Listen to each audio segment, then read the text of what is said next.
Саламатсыздар ма, құрметті студенттер. Біздің пәніміздің аты қазақ тілін оқыту әдістемесі.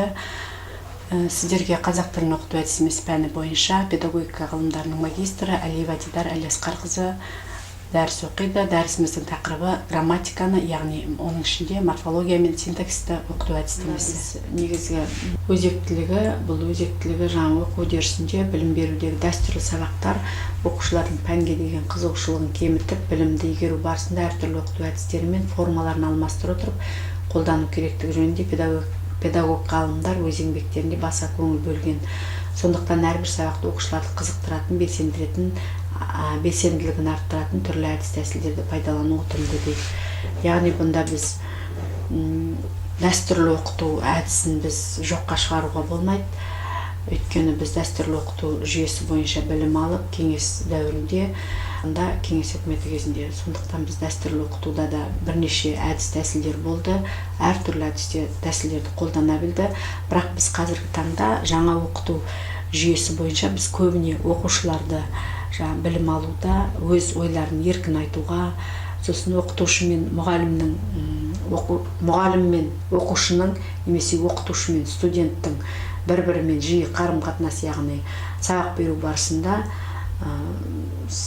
бір-бірімен жиі қарым-қатынасқа түсуде өздерінің ойын еркін айта алатын және еркін білдіре алатын, сол сияқты жаңа сабақ барысында өздерінің оқушылар бір-бірінің қателерін болсын, өздері түзете алатын жағдайға жеткізуіміз керек. Сондықтан да біз қазіргі жүйе бойынша көбіне мұғалім бұрын бірінші дәстүрлі оқыту жүйесінде мұғалім бірінші кезекте тұратын болса, қазіргі жаңа оқу жүйесінде оқушы бірінші кезекте тұрады. Өйткені оқушының пікірі әрқашанда құнды дейміз. Сондықтан да оқушының өзінің ойын жеткізе білуге, өзінің ойын дәлдеп, дәлелдей, нақты айта білуіне үйрету бірінші кезекте тұрады.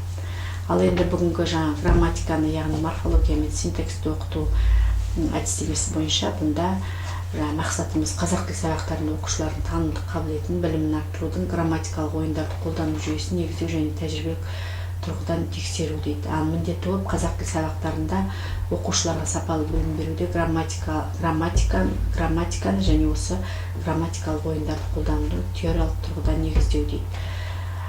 Сол сияқты бұнда грамматиканы оқытуда көбіне біз тек қана грамматиканы емес, қазақ тілін оқыту барысында біз көбіне айтқан болатынбыз, ойын түрлерін, яғни ойын тәсілі арқылы сабақты көп өткізуге көңіл бөлу керек. Мысалы, сабақта қолданылатын көбіне әдіс тәсілдер бұлар баяндау, салыстыру, жинақтау, қорыту және жүргізілген іс тәжірибені сараптау болып келеді. Қазақ тіл сабақтарын тиімді ұйымдастыру оқушылардың шығармашылық қабілетін, ізденімпаздығын, танымын, білімді саналы түрде игеруін қалыптастыруға қатысты көптеген зерттеулер жүргізіліп, тәжірибеде қолданысқа енуде.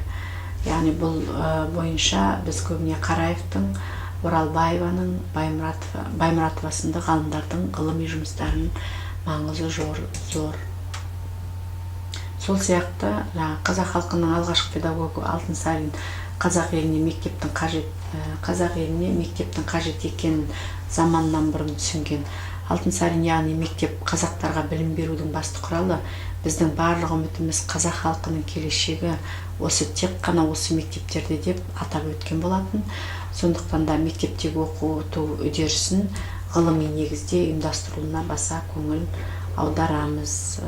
Бұл жаңағы дәріс бойынша біз Алтынсарин еңбектеріне тоқталдық. Онда көбіне жаңағы осы грамматиканы оқыту болсын, басқа болсын, осы грамматикалық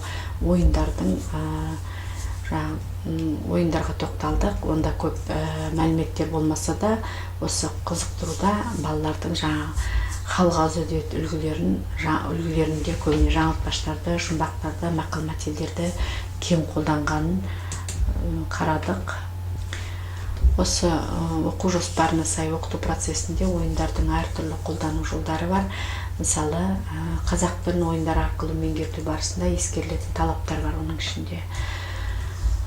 Одан кейін танымдық ойындардың оқушыларға дамытушылық әсерінің себептері, қандай себептері бар, сол жөнінде тоқталуға болады. Одан кейін оқушылардың мұғаліммен және өзара қарым-қатынасқа түсу формаларын айтуға болады. Одан кейін ойындар жүйесі арқылы оқушыларға тілдік материалдарды игерту әдіс-тәсілдері бар. Одан кейін біз жаңа оқушылардың сөйлеу мәдениетін жетілдіру, осылардың барлығы жаңағы оқу жоспарына сай оқу процесіндегі қолдану жолдары болып табылады. Бұл енді біз көбіне ойындарды пайдалану дейміз. Ойындарды пайдалануда осы педагогикалық, психологиялық сипаты, ол көбіне қазақ тіл сабақтарында мұғалім грамматикалық ойын түрлерін балалардың жас және психологиялық ерекшеліктеріне сәйкес түрлендіре отырып, жаңа тақырыпты өткенде өтілген материалды қайталағанда білімді тиянақтау және тексеру кезінде, яғни сабақтың кез келген сәтінде ұтымды пайдалана алады екен. Осы грамматикалық ойындарды сабақтың барлық типтеріне ойнатуға болады. Жаңа айтып кеткендей, осыған байланысты білім беру барысында ойнату әдісін пайдаланып, оқушылардың өздігіне жұмыс істеу қабілетін арттыру үшін аса тиімді жолдарын іздеу, соның нәтижесінде оқушылардың ойлау, ой қорытындысын шығара білу қабілетін дамытуға басты назар аударған жөн екенін Қайырбекова көрсетіп кеткен болатын. Сол сияқты Әбішеваның айтуы бойынша, бұл оқушылардың қызықты ойын түрлерін кейін тез сергіп, тапсырманы ықыластана әрі сапалы орындайтынына байланысты екен. Сондықтан қазақ тіл сабақтарында грамматикалық ойындарды қолданудың маңызы зор екендігін атап көрсеткен.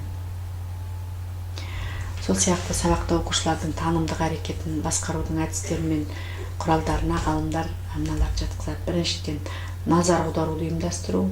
Екінші, түсініп қабылдауды тез ойлай білуді. Одан кейін есті ойланып әдейі дамыту деңгейі. Одан кейін ойды дамыту деңгейі. Одан кейін тілді дамыту және елестетуін дамыту болып табылады екен.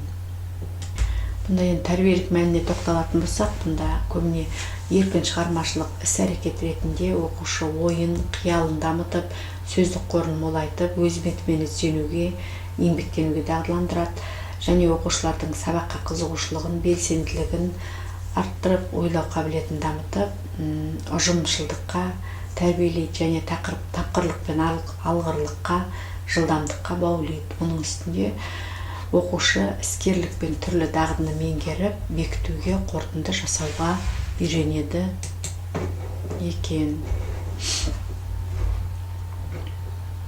Енді біз ол ойындардың тек қана грамматикалық ойын емес, бізде көбіне ойындардың түрлері көп.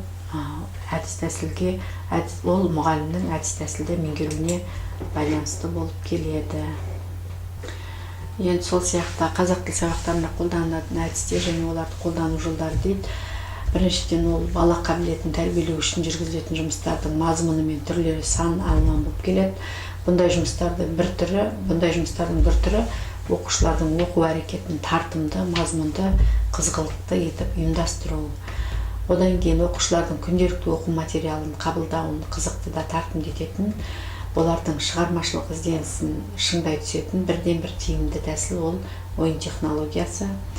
Мағжан Жұмабаев баланың қиялы әсіресе ойынды жарыққа шығаруда, одан кейін ойын балаға бір жұмыс десе,